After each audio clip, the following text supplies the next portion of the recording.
আজকের ভিডিওতে দেখব হাজার হাজার যোদ্ধা, আগুনে জ্বলা এক ঘর আর তার মাঝখানে দাঁড়িয়ে থাকা একজন নারী। গেম অফ থ্রোনসের সেই কিংবদন্তি দৃশ্য আজ খুলে বলছি, যেটা দেখলে তোমার শরীরে কাঁটা দেবে নিশ্চিত। তো চলুন দেখে আসি ইন্টারেস্টিং বিষয়গুলো। ভিডিওর শুরুতেই দেখা যায় চাবুক যখন মহিলার গায়ে পড়ে সেই ব্যথা ৩ সেকেন্ডের বেশি টেকে না। কিন্তু ঘোড়সওয়ার যোদ্ধারা শুধু ড্রাগন মাকে মারধরই করেনি, তাকে অপমানজনক কথাও বলেছে। তারা মনে করত ড্রাগন মা কোনো অদ্ভুত জাদুকরী, যে নাকি সূর্যের আলো সহ্য করতে পারে না, তাই তাকে টানা ৩ দিন রোদে দাঁড় করিয়ে রেখেছিল।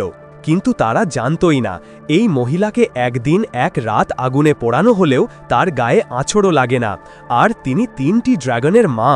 সেনারা বিশ্রাম নেওয়ার সময় তারা ড্রাগন মাকে নিয়ে গেল তাদের নতুন প্রধান মোরোর কাছে। ড্রাগন মাকে দেখে মোরোর স্ত্রী ঈর্ষায় পুড়ে উঠল। সে অভিযোগ তুলল ড্রাগন মা নাকি জাদুবিদ্যার নারী, তাকে এখনই হত্যা করা উচিত। কিন্তু মোরো বরং তার প্রতি আরও আগ্রহী হয়ে যায়। সে ড্রাগন মায়ের পোশাক ছিঁড়ে ফেলার চেষ্টা করে। ভয়ে ড্রাগন মা নিজের পরিচয় দিতে থাকে, আমি টারগারিয়ান বংশের উত্তরাধিকারী, ঝড়ে জন্ম নেওয়া, ড্রাগনের মা, আগুনে অক্ষত, রাজ্যের রানী। কিন্তু এত বড় বড় উপাধি শুনে মোরো হেসে ওঠে। সে বলে, এখানে এসবের দাম নেই, তুমি কেবল আমার দাসী, আজ রাতে তুমি আমাকে সঙ্গ দেবে। অবস্থা বুঝে ড্রাগন মা বলল, আমি খাল ড্রোগোর স্ত্রী।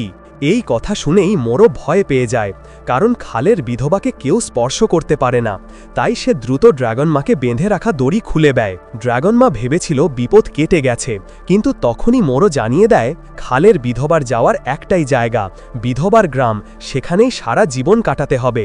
এই কথা শুনে ড্রাগন মা ভেঙে পড়ে। বহু বছর পর আবার যখন সে যোদ্ধাদের সেই পবিত্র স্থানে ফিরে আসে, তাকে জোর করে বিধবার পোশাক পরানো হয়। এক বয়স্ক নারী তাকে বলে, আমরাও একসময় স্বপ্ন দেখতাম, আমরা খালের পাশে দাঁড়িয়ে ভেবেছিলাম সে দুনিয়া জয় করবে। খাল মারা যাওয়ার পরই তোমার এখানে ফিরে আসা উচিত ছিল, তুমি আসোনি, তাই আজ রাতেই তোমার বিচার হবে। যদি ভাগ্য ভালো থাকে এখানে থাকাই তোমার সেরা পরিণতি। এদিকে জোড়া আর দাঁড়িয়েও কয়েকদিন ধরে খোঁজ করতে করতে একই স্থানে পৌঁছায়। রাতে তারা চুপি চুপি ঢুকে বাইরে হাওয়া খেতে বের হওয়া ড্রাগন মাকে পায়। তারা তাকে সঙ্গে নিয়ে পালাতে চাইলেও ড্রাগন মা রাজি হল না। সে বলল সে লুকিয়ে পালাতে চায় না, সে চায় পুরো ঘোড়সওয়ার জাতিকে নিজের অধীনে আনতে। সব খালদের নিয়ে বড় বৈঠক বসে। খালরা ড্রাগন মাকে নিয়ে নোংরা মন্তব্য করতে থাকে। কেউ বলে ধনী লোকেরা তাকে কিনতে চায়, কেউ বলে আগে তাকে নিজের আনন্দের জন্য ব্যবহার করবে। এই সব শুনে ড্রাগন হাসল। সে বলল, ড্রোগো প্রতিজ্ঞা করেছিল লৌহ বর্ম পরা শত্রুদের ধ্বংস করবে, তাদের পাথরের ঘর ভেঙে দেবে এবং এমন কিছু করবে যা অন্য কোনো খাল কখনো করেনি। আর তোমরা শুধু ভাবছ কোন মেয়েকে জোর করে নেওয়া যায়, কত ঘোড়া লুট করা যায়। তোমরা নেতৃত্ব দেওয়ার যোগ্য নও, নেতৃত্বের যোগ্য আমি। সব খাল হেসে উঠল। তাদের মতে একজন মহিলা কখনো নেতা হতে পারে না। তখন ড্রাগন মা আগুনের পাশ দিয়ে হেঁটে গিয়ে শিখার উপর হাত রাখল। আগুনে তার কিছুই হল না। সে বলল, তোমরা যেহেতু আমাকে স্বীকার করছো না, তোমাদের আর বেঁচে থাকার দরকার নেই। এই বলে সে পুরো ঘর উল্টে আগুন লাগিয়ে দিল। মুহূর্তে চারিদিকে আগুন ছড়িয়ে পড়ল। খালরা ছুটোছুটি করতে লাগল। তাদের আর্তচিৎকার চারিদিকে ভেসে উঠল। ড্রাগন মা আগুনের মাঝখানে দাঁড়িয়ে রইলেন, কিন্তু তার মুখে কোনো ভয় নেই, শুধু ঠান্ডা কঠিন দৃষ্টি। কয়েকজন খাল দরজা ভাঙতে চাইলেও কোনো লাভ হলো না, কারণ জোড়া আর দাঁড়িয়েও আগেই বাইরে থেকে দরজা বন্ধ করে দিয়েছিল। মোরো ভয়ে পিছন ফিরে তাকালো। আগের সব দাপট উধাও, এখন সে শুধু বাঁচতে চায়। কিন্তু আর দেরি নেই। ড্রাগন মা শেষ চুল্লিটিও উল্টে দেওয়ার সঙ্গে সঙ্গে পুরো ঘর আগুনে ভেসে গেল। ভেতরের সব খাল মুহূর্তেই আগুনে পুড়ে মরল। আগুনের আলো দেখে পুরো যোদ্ধা জাতি ছুটে এলো। কেউ বুঝতে পারেনি ভিতরে কি হয়েছে। হঠাৎ দাউ দাউ আগুনের মধ্য থেকে ড্রাগন মা হেঁটে বেরিয়ে এলেন। আগুন তার গায়ে কোনো ক্ষতি করতে পারল না।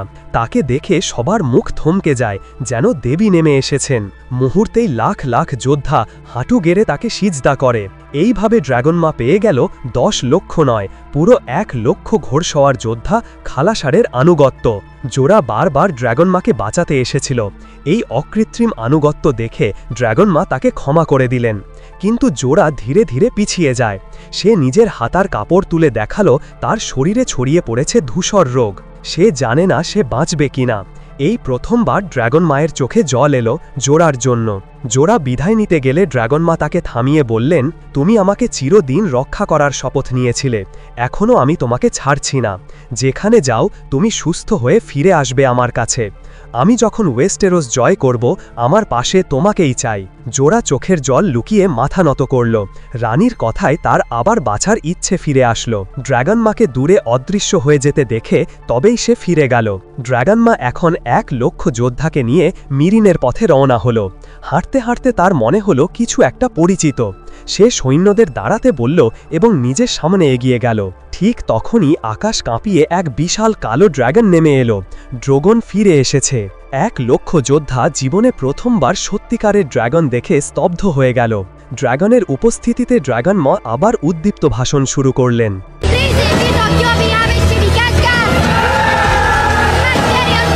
আগে প্রতিটি খাল তার সঙ্গে লড়াইয়ের জন্য মাত্র 3 জনকে রক্ত যোদ্ধা হিসাবে বেছে নিত, কিন্তু আমি খাল নই, আমি 3 জনকে নয়, আমি তোমাদের সবাইকে বেছে নিচ্ছি। তাদের হৃদয় আগুনের মতো জ্বলে উঠল। এই মুহূর্ত থেকেই ড্রাগন মা আনুষ্ঠানিকভাবে পুরো 1,00,000 যোদ্ধাকে নিজের পতাকার নিচে নিয়ে নিলেন। এটাই তার ওয়েস্টেরোসে ফেরার শক্তিশালীতম সমর্থন। এদিকে মিরিনে ড্রাগন মা না থাকায় অভিজাত লোকেরা সুযোগ নিয়ে শহর জুড়ে বিশৃঙ্খলা ছড়িয়ে দিয়েছে। পরিস্থিতি এতটাই খারাপ যে শহরে বিপদ সংকেত জারি করা হয়। হঠাৎ প্রাসাদের ছাদে শব্দ হলো। সবাই ভেবেছিল শত্রু হামলা করেছে, কিন্তু দরজা খুলতেই দেখা গেল ড্রাগন মা ফিরে এসেছে। আনসালির সৈন্যরা হাঁটু গেড়ে তাকে অভিবাদন জানালো। ড্রাগন মা শহরের ধ্বংসযজ্ঞ দেখে রাগে ফুঁসে উঠলেন। এবার তিনি সিদ্ধান্ত নিলেন, যারা মিরিন ধ্বংস করেছে সেই সকল অভিজাতদের কঠিন শাস্তি পেতে হবে। ছোট শয়তান টাইরিয়ন ড্রাগন মাকে থামিয়ে বলল, এভাবে সবাইকে শাস্তি দেওয়া যাবে না, তাদের আর একটা সুযোগ দাও। ড্রাগন মা তাকে কথা দিলেন যে তারা সুযোগ পাবে, কিন্তু সেই সুযোগের বদলে অভিজাতরা তাকে নিয়ে হাসাহাসি করল। ড্রাগন মা এবার ঠিক করলেন তাদের আসল শক্তি দেখাতে হবে। তিনি কালো ড্রাগন ড্রাগনকে ডেকে নিলেন এবং তার পিঠে চড়ে সোজা শত্রুর জাহাজগুলোর দিকে উড়ে গেলেন। একটার পর একটা জাহাজ আগুনে পুড়ে ধ্বংস হয়ে গেল। সমুদ্র মুহূর্তেই রণক্ষেত্রে পরিণত হল। এদিকে দাঁড়িয়েও আগের মতোই 4,000 খালাসারের অশ্বারোহী নিয়ে শত্রুর দুর্গে হামলা করল। তারা শত্রুপক্ষকে সম্পূর্ণভাবে চূর্ণ করে দিল। এই দৃশ্য দেখে 3 জন অভিজাত নেতা বাকরুদ্ধ হয়ে গেল। ছোট শয়তান এগিয়ে এসে বলল, তোমরা চুক্তি ভেঙেছ, আজ তোমাদের মধ্যে একজনকে মৃত্যুদণ্ড পেতেই হবে। উদাহরণস্বরূপ 2 জন অভিজাত তৎক্ষণাৎ নিজেদের বাঁচাতে আরেকজনকে সামনে ঠেলে দিল। ঠেলে দেওয়া লোকটি কাঁদতে কাঁদতে আনসালির গ্রে ওয়ার্মের কাছে প্রাণ ভিক্ষা চাইল, কিন্তু গ্রে ওয়ার্ম হঠাৎই অন্য 2 জন অভিজাতের মাথা কেটে ফেলল। ঠেলে দেওয়া লোকটিকে বাঁচিয়ে দিল। ছোট শয়তান তার কাঁধে হাত রেখে বলল, আজ তুমি বেঁচে গেলে, এটা রানীর দয়া। ফিরে গিয়ে সবাইকে বলো আজ এখানে কি হয়েছে। পাল্টা হামলা করার চেষ্টা করলে তারা যেন ভাবতে শেখে। ড্রাগন মায়ের হাতে এখন আছে আনসালির বাহিনী, দাসমুক্ত সেনাবাহিনী আর 1,00,000 খালাসার। তাকে থামানোর মতো শক্তি কারও নেই। এখন ড্রাগন মায়ের শুধু একটাই জিনিস কম, যথেষ্ট জাহাজ যাতে সৈন্য নিয়ে ওয়েস্টেরোসে পৌঁছানো যায়। অল্পদিন পরেই সেই অভাবও মিটে গেল। ইয়ারা আর থিওন তাদের 100 জাহাজ নিয়ে ড্রাগন মায়ের কাছে এসে আত্মসমর্পণ করল। শর্ত একটাই, তাদের চাচা যে লোহার দ্বীপ দখল করেছে সেটা যেন ড্রাগন মা ফিরিয়ে দেয়। 2 পক্ষ কথায় কথায় একমত হয়ে গেল। ড্রাগন মা এখন পুরোপুরি প্রস্তুত ওয়েস্টেরোস পুনরুদ্ধারের যুদ্ধ শুরু করার জন্য। ছোট শয়তানের পরামর্শে ড্রাগন মা দারিওকে মিরিনেই রেখে দিলেন, কারণ তিনি জানতেন ওয়েস্টেরোস শাসন করতে গেলে তাকে রাজনৈতিক জোট করতে হবে। সেখানে একটি প্রেমিক সঙ্গে থাকা ঠিক হবে না। দারিও তাকে গভীর ভালোবাসত, মুখে নয় কাজে। অগণিত যুদ্ধে প্রমাণ করেছে সে ড্রাগন মায়ের প্রতি কতটা বিশ্বস্ত। তবুও ড্রাগন মায়ের সামনে মাথা নত করে তাকে বিদায় নিতে হলো, এবং এই বিদায়ই ছিল তার শেষ বিদায়। ছোট শয়তানের অসংখ্য পরামর্শ, তার বুদ্ধি এবং সততা দেখে ড্রাগন মা সিদ্ধান্ত নিলেন সেই হবে রানীর ডান হাত। আর সেই সম্মান তাকে দিয়ে ড্রাগন মা মিরিনের শাসন শেষ করলেন। এবার তার লক্ষ্য ওয়েস্টেরোস দখল করে নিজের জন্মগত অধিকার পুনরুদ্ধার করা। ড্র্যাগন মা প্রথমে নেমে এলেন ড্র্যাগনস্টোন দ্বীপে, যেখানে তিনি জন্মেছিলেন। বহু বছর পর নিজের জন্মভূমির মাটি ছুঁয়ে তার চোখ ভিজে উঠল। তার শক্তি দিয়ে সরাসরি রাজধানী কিংস ল্যান্ডিং আক্রমণ করা সম্ভব ছিল, কিন্তু তাহলে তাকে ধ্বংসের রানী বলা হতো। আর বিদেশি সেনা নিয়ে রাজধানী আক্রমণ করা শত্রুদেরই সুযোগ দেবে, তাই তিনি বেছে নিলেন চালাকি করে জয় করার পথ। ঠিক তখনই লাল পুরোহিত এলেন একটি ভবিষ্যৎবাণী নিয়ে। শীত নামছে, অন্ধকার আসছে, আর আগুন ও বরফ একত্রিত হলে বিপর্যয় ঠেকানো সম্ভব। তিনি ড্র্যাগন মাকে জানালেন, এই ভবিষ্যৎবাণীতে আপনার ভূমিকা আছে, আর আছেন উত্তরের রাজা জন স্নো, তাকে ডেকে পাঠান। ছোট শয়তান বলল, জন স্নো একজন ভালো মানুষ, সে এলে আপনার বড় শক্তি হবে। কিন্তু ড্র্যাগন মায়ের মন্ত্রীরা আপত্তি তুলল, স্টার্ক পরিবার দক্ষিণে এলে কখনো ভালো পরিণতি পায়নি।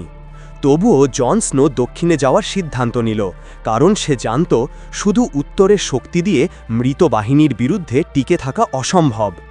ড্র্যাগনস্টোন দ্বীপে আছে এক অমূল্য সম্পদ, ড্র্যাগন গ্লাস, আর এই ড্র্যাগন গ্লাসই পারে হোয়াইট ওয়াকারদের ধ্বংস করতে। সেই কারণে নিজের পরিষদের বাধা উপেক্ষা করে জন স্নো শেষ পর্যন্ত রওনা হয় ড্র্যাগনস্টোনের দিকে। দ্বীপে পা রাখতেই মাথার ওপর দিয়ে এক গর্জন, ড্র্যাগন জোড়া আকাশ চিরে চলে গেল। অচেনা ভয় আর বিস্ময় দুজনেই মাটিতে ঝুঁকে পড়ল।